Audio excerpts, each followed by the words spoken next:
6వ అధ్యాయం 9వ వాక్యాన్ని ఒకటి చదవగలిగినవాడు. ఏలయనగా నేను మిమ్మల్ని కటాక్షించి మీకు సంతానం ఇచ్చి మిమ్మల్ని విస్తరింపచేసి మీతో చేసిన నిబంధనను స్థాపించదను. దేవునికి మహిమ కలుగును గాక.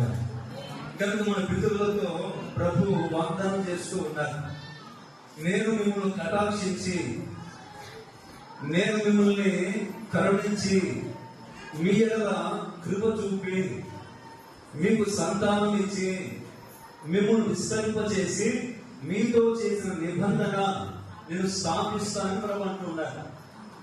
కనుక పిల్లల మరి ఒక దినాన ఇశ్రాయేలు ప్రజలు కూడా ఐగుప్తులో బానిసలుగా ఉన్నప్పుడు ఎప్పుడైతే మరొక మరణం ప్రభు చూశారో, మరొక మానసిక జీవితాన్ని ప్రభు గమనించారో, వారిని అక్కడి నుంచి విమోచించి, వారిని విడిపించి, వారిని ఆయన సిద్ధపరిచిన, ఆయన వారి కొరకు ఏర్పాటు చేసిన ఆ పాల్గొని గురించి దేశంలో ప్రవేశింప చేయాలని వారిని అక్కడి నుంచి తీసుకొని వారందరినీ కూడా ఆయన అరణ్యంలోకి నడిపిస్తూ వచ్చారు.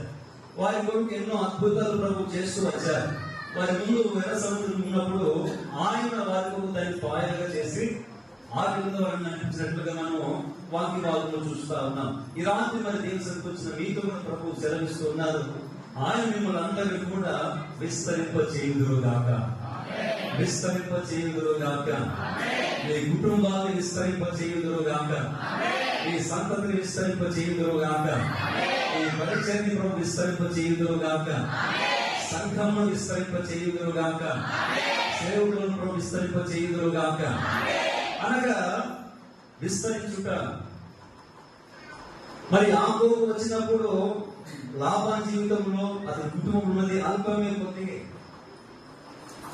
యాకోబు ద్వారా లాభము విస్తరిస్తూ వచ్చాడు, అతని ఆస్తి విస్తరిస్తూ వచ్చింది.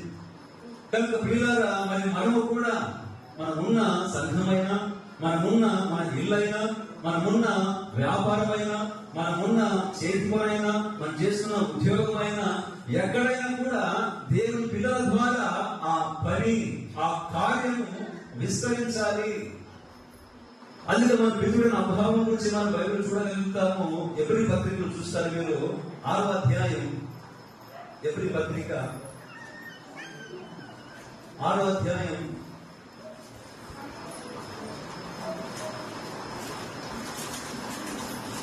14వ వాక్యాన్ని చదువుతారు. తన తోడని ప్రమాణం చేసి నిశ్చయముగా నేను నిన్ను ఆశీర్వదింతును, నిశ్చయముగా నిన్ను విస్తరింపచేసేదను అని మన పితృడు అయిన అబ్రహాముతో ప్రభు సెలవిస్తూ ఉన్నారు, వాగ్దానం చేస్తూ ఉన్నారు. నిశ్చయముగా అనగా ఖచ్చితంగా, దాంట్లో ఏ డౌట్ లేదు. కాబట్టి మనం అబ్రహాము చూస్తా ఉన్నాము. అబ్రహాముతో ప్రభు మాట్లాడుతూ ఉన్నారు, అబ్రహాము నీవు నిశ్చయముగా ఆశీర్వదించబడతావు. కనుక రాత్రి ప్రభు సన్నిధికి వచ్చిన మిమ్మల్ని అందరినీ కూడా నిశ్చయముగా ప్రభు ఆశీర్వదించుదురుగాక. మీరు ఏ ఆశీర్వాదం కొరకు ప్రభు సన్నిధిలో కనిపెడుతూ ఉన్నారో, ప్రార్థిస్తూ ఉన్నారో, ప్రభుని అడుగుతూ ఉన్నారో, ఆ ఆశీర్వాదాన్ని నా ప్రభు మీకు నిండాకులుగా అనుగ్రహించుదురుగాక. మరి వాక్యంలో చూస్తాం కదా, అడిగిన వాటి కంటే, ఊహించిన వాటన్నిటికంటే అత్యధికముగా చేయుటకు ఆయన శక్తి గలవాడు, సర్వశక్తిమంతుడు. ఆ సర్వశక్తిమంతుడు ఆయన తన బిడ్డను ఆశీర్వదించు ఎంతైనా నమ్మదగిన వాడు, ఆయన ఇష్టపడువాడై ఉన్నాడు. అబ్రహాము ప్రభు ఇదిగో ఆయన ఆశీర్వదించి ఆయన చేసిన వాగ్దానాల ద్వారా అబ్రహాము ప్రభు విస్తరింపజేస్తూ వచ్చాడు. కనుక మన ఆధ్యాత్మిక జీవితంలో కూడా అలాగే మనం విస్తరిస్తా ఉండాలి. మనం పొందుకున్న ఆశీర్వాదం ద్వారా ఎలాగే దావీదు అంటాడు కదా, నా గిన్నె నిండి పొరలి పారుచూ ఉన్నది. అనగా మనం పొందుకున్న ఆశీర్వాదం మనతోనే కాకుండా అది పొంగి పొరలి మనతో ఉన్నవారు కూడా ఆశీర్వాదం అనుభవించేటట్లుగా మనం ఎప్పుడైతే ప్రభుత్వం నడిపించబడతా ఉంటామో, తద్వారా దేవునికి మహిమ కలుగుతుంది, దేవునికి ఘనత కలుగుతుంది, దేవునికి మన ద్వారా ప్రభావం కలుగుతుంది. అందుకే దేవునిలో ఎల్లప్పుడూ కూడా ఆయన సన్నిధిలో ఆయన చేసిన వాగ్దానము, ఆయన చేసిన నిబంధన, మరి ప్రభు మీతో ఏ నిబంధన చేసి ఉన్నారో, మరి ఈ నూతన సంవత్సరంలో ప్రభు మీకు ఏ వాగ్దానం అనుగ్రహించి ఉన్నారో ఆ వాగ్దానము, ఆ నిబంధన ఆ ఈ సంవత్సరం అంతా కూడా మీ ఎడల, మీ కుటుంబం ఎడల, ఈ పరిచయం ఎడల స్థాపించి స్థిరపరిచి ప్రతి దినము కూడా ఆ వాగ్దానాన్ని నెరవేర్చుదురుగాక. ఆ ఆశీర్వాదాన్ని మీరందరూ సమృద్ధిగా ఈ సంవత్సరం అంతా అనుభవించుదురుగాక. మరి ఎందుకని అబ్రహాముని ప్రభు మనం గమనిస్తే అతను విస్తరింపజేశాడు, అతను ఆశీర్వదించాడు. అతను మనం గమనిస్తాము, అబ్రహాము దేవుని యందు భయభక్తులు గలవాడని ఆది కాండంలో మనం 22వ అధ్యాయంలో గమనించగలుగుతాం. ఎందుకని అబ్రహామును ప్రభు ఆశీర్వదించారు, ఎందుకని అబ్రహాము ప్రభు విస్తరింపజేశారు అతని సంతతిని అనగా అబ్రహాము దేవుని ఎడల భయభక్తులు కలిగి ఉన్నాడు. కనుక దినాన దేవుని పిల్లలు ఉండాల్సింది ఏంటంటే భయము, భక్తి. దేవునికి స్తోత్రం కలుగుతాం. అయితే చాలా మందికి దినాన అది కనపడదు. కొందరు భయం ఉంటుంది కానీ భక్తి ఉండదు. కొందరిలో భక్తి ఉంటుంది కానీ భయం కనపడదు. దేవుని మందిరం ఎలా ప్రవర్తించాలో, దేవుని మందిరం అంటే ఏంటి, మందిరం యొక్క ప్రత్యేకత ఏంటి, అది తెలియక చాలా మంది ప్రవర్తిస్తూ ఉంటారు. దేవుని మందిరం అంటే ఇది పరిశుద్ధ స్థలము, ఇది దేవుడు మాట్లాడే స్థలము, దేవుడు దర్శించే స్థలము, ఆయన మనల్ని సంధించే స్థలము. అది యాకోబు అంటాడు, ఇది దేవుని మందిరం తప్ప వేరొకటి కాదు అంటాడు.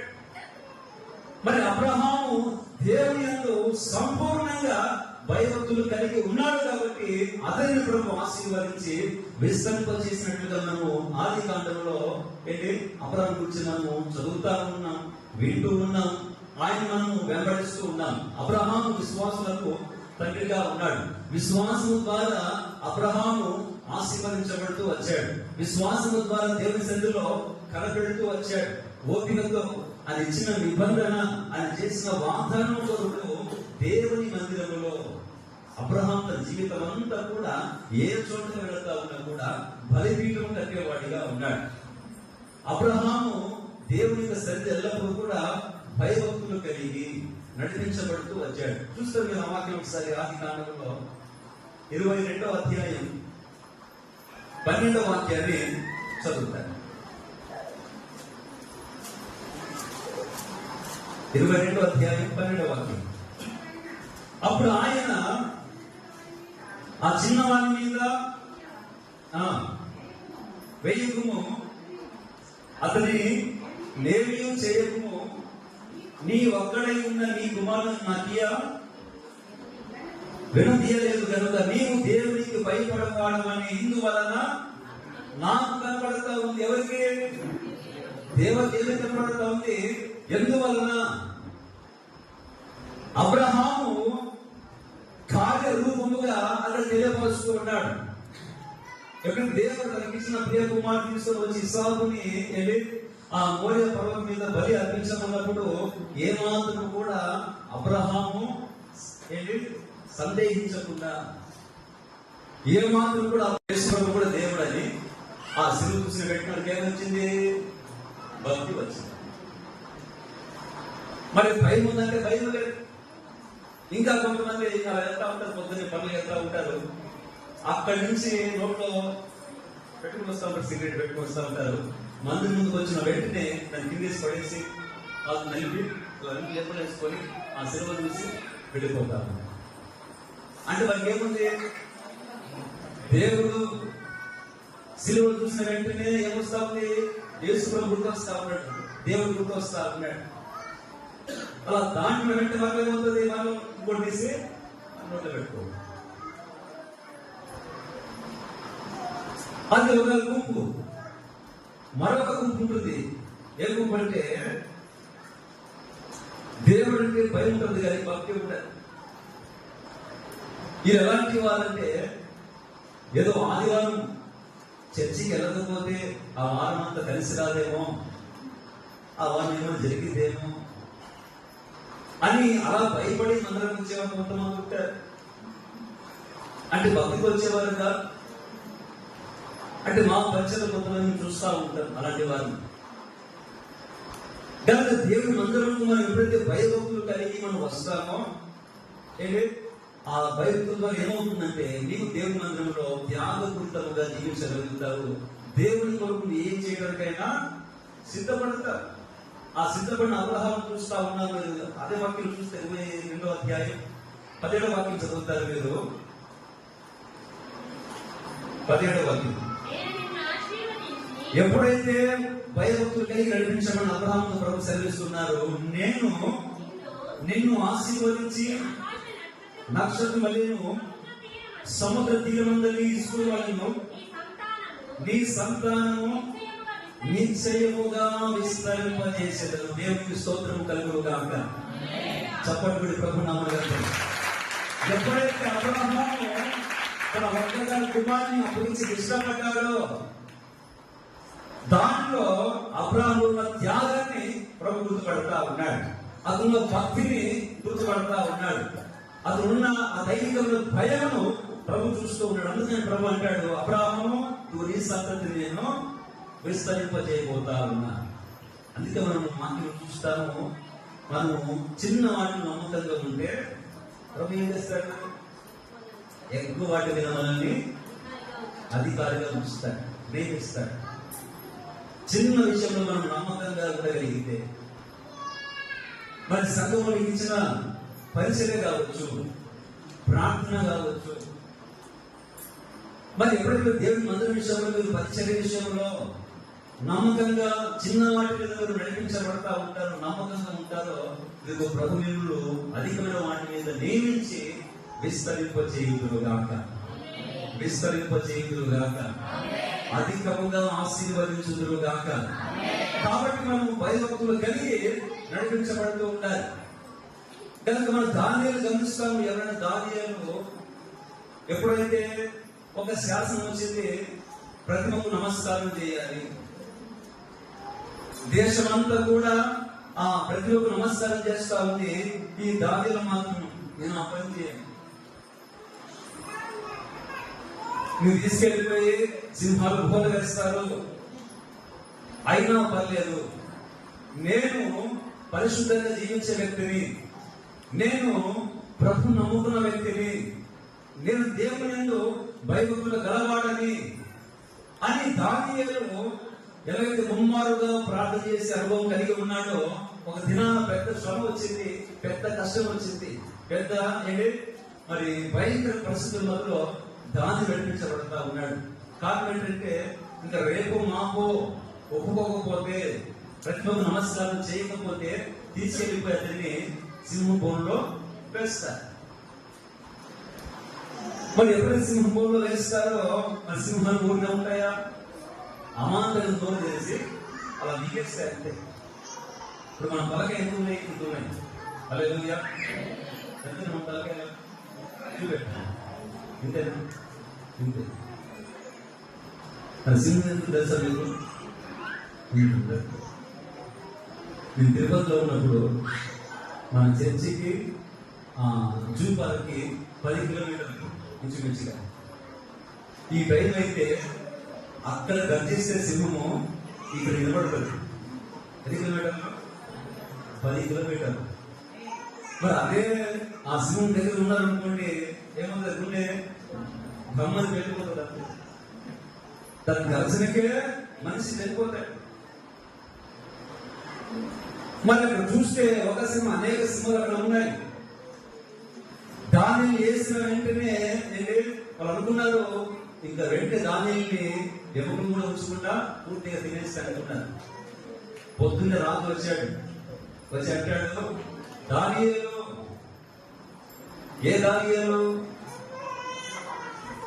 చూసారా వాక్యాన్ని? దాని వివరంలో 6వ అధ్యాయం 20వ వాక్యం.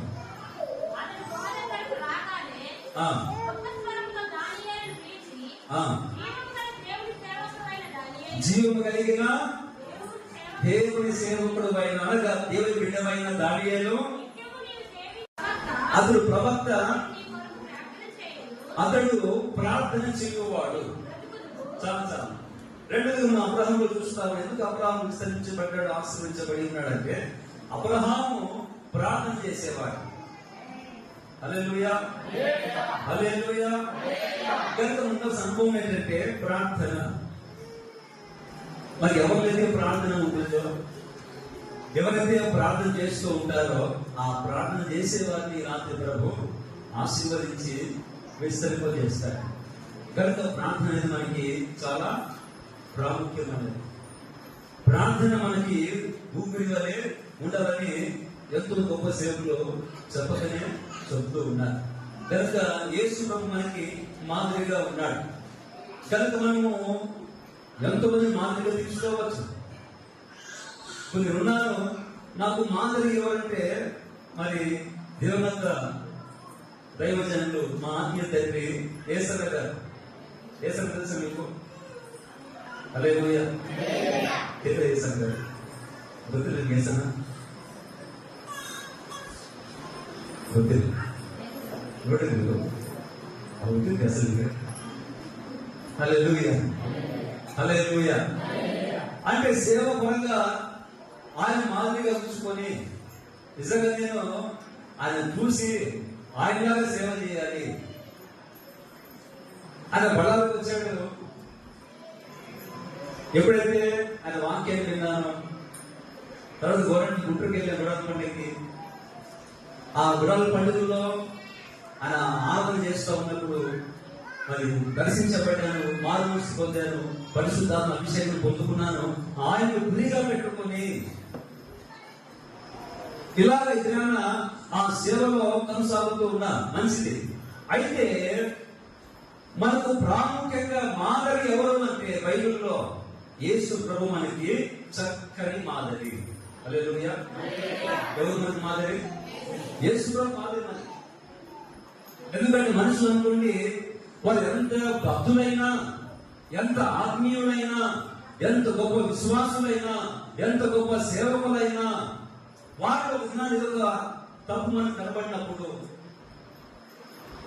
కొన్నిసార్లు మనము కృంగిపోతాము. ఇలాంటి వారు మనం వెంబడించింది అని మనలో మనం నలిగిపోతా ఉంటాం. అయితే యేసు ప్రభు మనం వెంబడిస్తా ఉన్నప్పుడు, ఆయన మాదిరిగా ఉంచుకున్నప్పుడు, నిజమే యేసు ప్రభు తన జీవితకాలం అంతా తన శిష్యులకి ప్రార్థన నేర్పుతూ వచ్చాడు. ఏ ప్రార్థన? ప్రతి ప్రార్థన నేర్పుతూ వచ్చాడు. శోధన పడిపోకుండా ఎలా ప్రార్థన చేయాలో నేర్పాడు. కృతజ్ఞత ప్రార్థన ఎలా చేయాలో నేర్పాడు. ఉపవాస ప్రార్థన ఎలా చేయాలో నేర్పాడు. కన్నీటి ప్రార్థన ఎలా చేయాలో నేర్పాడు. ప్రతి ప్రార్థన మనము యేసు ప్రభు గారు మనం నేర్చుకోవాలి. ఆయన మనం వెంబడించాలి. ఆయన మనకు నేర్పుతూ ఉన్నాడు. వాక్యం మనకు నేర్పుతుంది. లేక మీ సేవకులు మీకు నేర్పుతారు. ఆ నేర్పుతూ ఉన్నప్పుడు, ఆ ప్రార్థనను నేర్చుకున్నప్పుడు, ఆ ప్రార్థన ఏం చేస్తుందంటే నువ్వు ఎక్కడ పడిపోకుండా, నువ్వు ఎక్కడ చాడిపోకుండా నిన్ను బండ మీద అనగా సంఘంలో నిన్ను అలాగున స్థాపిస్తుంది, అలాగ నిన్ను స్థిరపరుస్తుంది. నువ్వు ఎక్కడ ఆత్మ జీవితంలో తొట్టిల్లిపోవు, నువ్వు ఎక్కడ ప్రభుత్వ దూరం కాలేవు. కానీ చాలా మందిలో ఈ ప్రార్థన ఆత్మ చల్లారిపోతా, చాలా మంది దినాన ఈ ప్రార్థన అభిషేకం అనేది కోల్పోతా ఉన్నారు. గత సంఘమైన, కుటుంబమైన, మన వ్యక్తిగతమైన ప్రార్థన చాలా ప్రాముఖ్యమైనది. కారణం ఏంటంటే ప్రార్థన అనేది మనం ప్రభుతో డైరెక్ట్ గా మాట్లాడాలి. ఎప్పుడైతే మరి అపవాది ఉన్నాడు అనగా సాతాను, వాడు దేనికి భయపడతాడు, వాడు ఎవరికి దూరంగా ఉంటాడు. మనం పాటలు పాడుతూ ఉన్నా, ఆరాధన చేస్తా ఉన్నా, లేక వాక్యం చెప్తా ఉన్నా, వాక్యం వింటా ఉన్నా, వాడు పెద్దగా స్పందించడు, పెద్దగా పట్టించుకోడు. ఎవరు? అదొక ప్రవక్త, నీ కొరకు ప్రార్థన చేసేవాడు. మరి మీకు సేవకులు ఎవరు? ఒక ప్రవక్త మీ కొరకు మీ కుటుంబ క్షేమం కొరకు నిత్యం ప్రార్థన చేసేవారు.